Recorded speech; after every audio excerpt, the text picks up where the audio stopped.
Tu ouvres les yeux au petit matin. Avant même que tes pieds ne touchent le sol, tes doigts glissent vers ton téléphone. En moins de 10 secondes, un déluge de notifications s'abat sur toi. Images, messages, nouvelles du monde, rires artificiels, drames lointains. Nous sommes immergés dans un océan technologique, relié à tout, sauf à nous-mêmes. On nous répète sans cesse que nous sommes à l'apogée de la civilisation humaine. On nous vante l'ère de l'information, celle de la rapidité, du confort. L'école, les médias, les campagnes publicitaires nous chantent la même mélodie. Tu as la chance de vivre aujourd'hui, à cette époque bénie où tout est possible. Plus de famine comme autrefois. Moins de maladies mortelles. La planète entière accessible au creux de ta main. Mais alors, pourquoi ce goût amer dans la bouche? Pourquoi ce vide sourd au creux du ventre? Le philosophe Byung-Chul Han a mis des mots sur cette dérive invisible. Il nous parle d'une société de la performance où il n'y a plus de maître qui te frappe, plus de chaînes qui te retiennent. Mais pire encore, c'est toi-même qui deviens ton propre geôlier. L'oppression moderne est silencieuse, sournoise. Elle ne te laisse pas de bleu sur la peau, mais elle use ton âme jusqu'à l'épuisement. Pas un épuisement physique, mais un épuisement existentiel. La modernité nous a promis monts et merveilles. Avec les progrès technologiques, scientifiques, économiques, nous devions atteindre une vie plus sûre, plus riche, plus pleine de sens. Mais voilà que s'élève une question douloureuse, brutale, qu'on n'ose formuler qu'en silence. C'est tout. Alors, avançons ensemble au milieu des ruines de cette promesse trahie. Observons ce paradoxe cruel. Comment un monde si avancé peut-il produire en nous un sentiment de solitude aussi profond? Depuis l'école, on nous conditionne « tu vis dans la meilleure époque ». On nous répète que la souffrance appartient au passé, que la vie est désormais plus douce, que le confort est partout.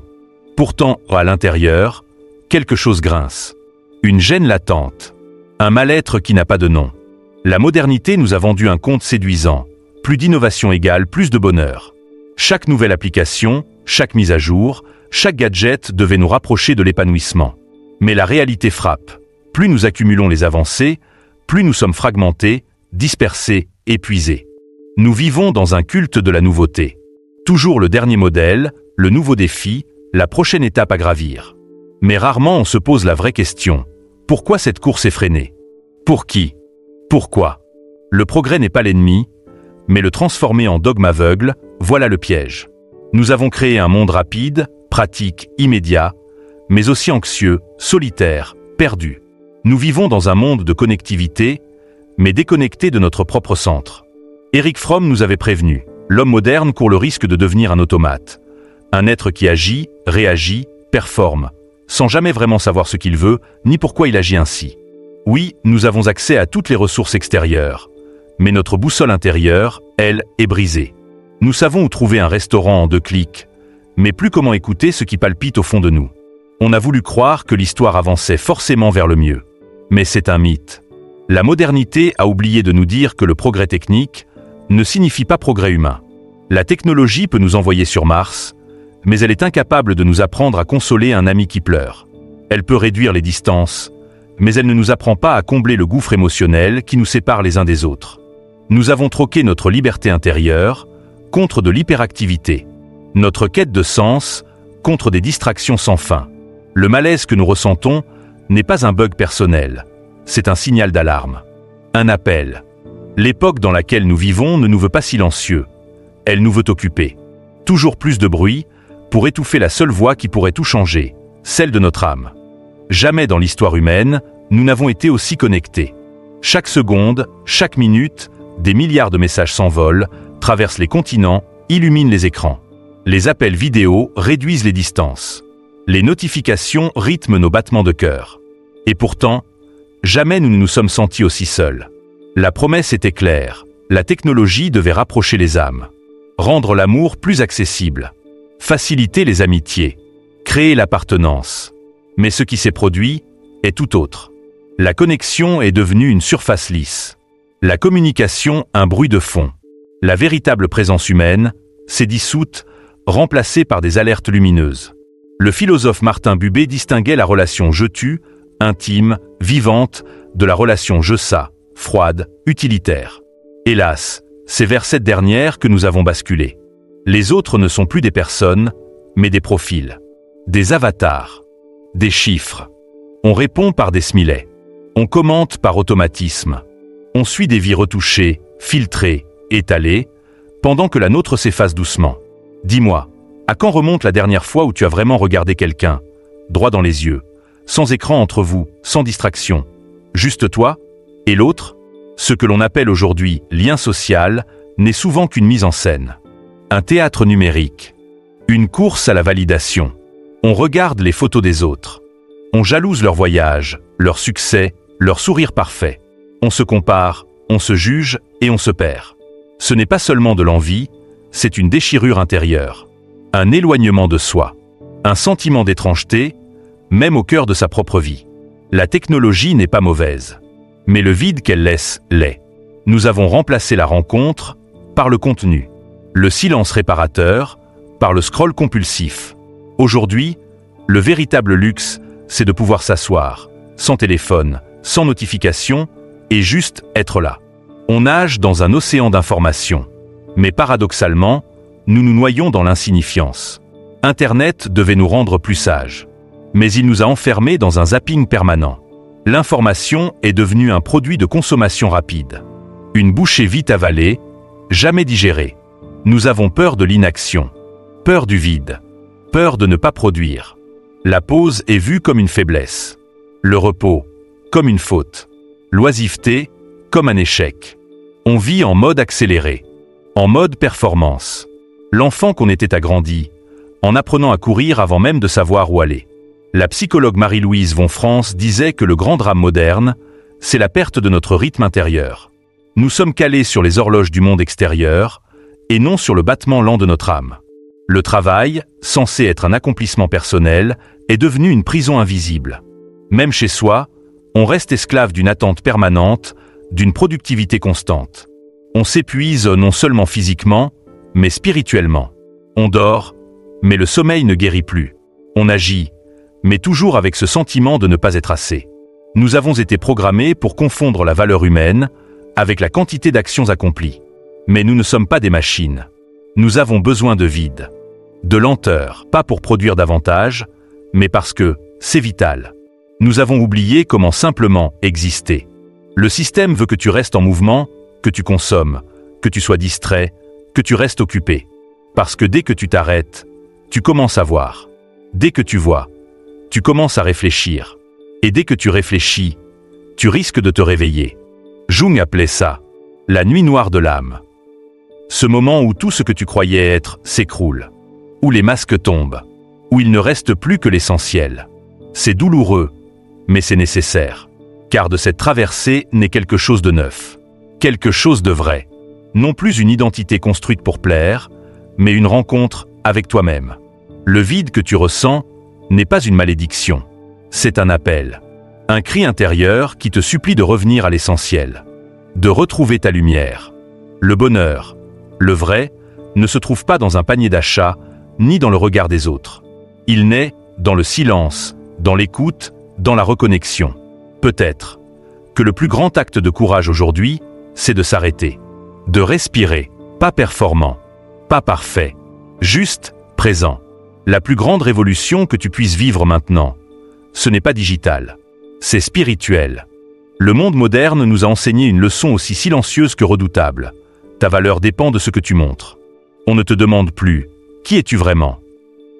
On te juge à travers tes possessions, ton style, ta voiture, tes voyages, ton apparence numérique. Le bonheur, aujourd'hui, s'affiche en pixels. Il se mesure en likes, en abonnés, en réactions. Il se consomme autant qu'il se vit. On nous martèle depuis des années « Achète ceci et tu seras enfin heureux. Acquiert cela et tu seras enfin reconnu. » On nous promet que le vide intérieur peut se remplir avec un colis livré en 24 heures.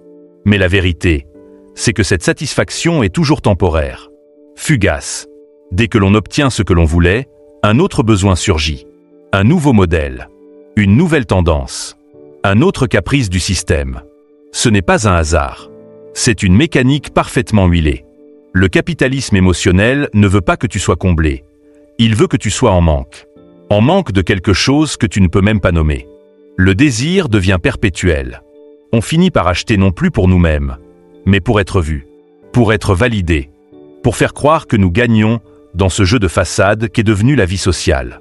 Les réseaux sociaux amplifient cette spirale. On devient acteur d'une mise en scène constante. On s'expose, on s'embellit, on filtre, on ajuste, et on attend, fébrile, le retour du public. Mais lorsque les lumières de l'écran s'éteignent, lorsque le rideau numérique retombe, que reste-t-il vraiment? Souvent, seulement un silence et un mal-être difficile à nommer. Une impression d'être passé à côté de quelque chose d'essentiel.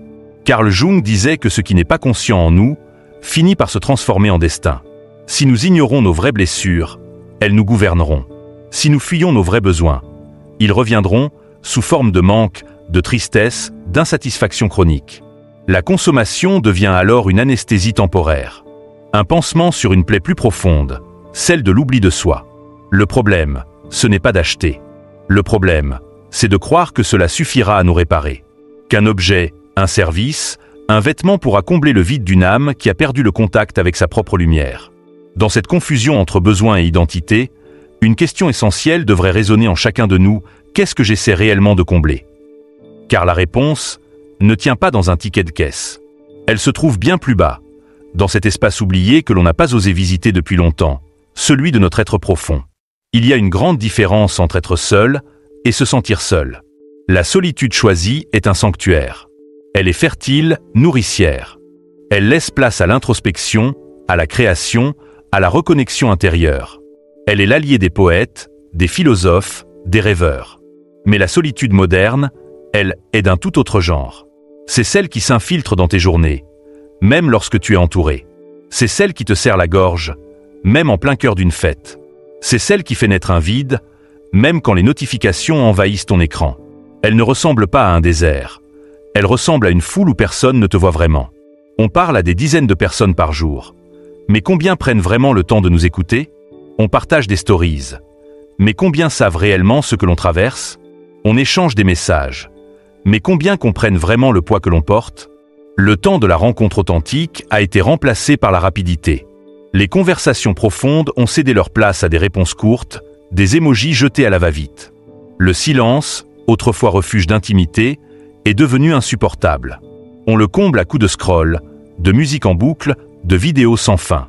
La société moderne a glorifié l'individualisme. Tu n'as besoin de personne est devenu un slogan de réussite. Mais derrière cette apparente force, se cache souvent une immense fatigue émotionnelle. Petit à petit, nous avons appris à vivre en surface, à montrer nos plus beaux jours et à dissimuler nos nuits noires, à afficher le sourire, même quand l'intérieur saigne. La psychologie analytique nous rappelle pourtant que l'être humain est un être de relation, que nous avons besoin d'être vus, entendus, reconnus, pas pour dépendre des autres, mais pour rester vivants. Quand ce miroir social se brise, quand personne ne nous renvoie plus ce regard qui dit « je te vois vraiment », c'est à l'intérieur que tout commence à s'effriter. Jung disait « la pire des solitudes, c'est celle où l'on ne peut plus partager l'essentiel ». Et c'est exactement là que nous en sommes aujourd'hui. Une ère où l'on parle beaucoup, mais où l'on dit peu, où l'on échange sans jamais vraiment se livrer. Ce n'est pas une noble solitude, c'est un isolement émotionnel, un éloignement masqué sous des faux semblants de liberté. Peut-être que le remède n'est pas d'avoir plus de contact, mais d'avoir des relations plus vraies, plus humaines, plus présentes. Peut-être que la vraie révolution, c'est d'oser enlever les masques, de ralentir, de regarder l'autre dans les yeux et de dire simplement « je suis là, avec toi, maintenant entier ». Peut-être que dans un monde qui nous pousse à tout survoler, la plus belle des résistances, c'est de redevenir profondément humain. Si ce message a résonné en toi, si tu sens au fond de toi que ces mots te parlent, alors ne reste pas seul dans ce cheminement. Abonne-toi à cette chaîne. Ici, on ne vend pas du rêve, on réveille les consciences. Chaque vidéo est une main tendue, un élan vers la vérité, vers toi-même. Rejoins-nous et avançons ensemble vers plus de clarté, de force intérieure et surtout plus d'humanité.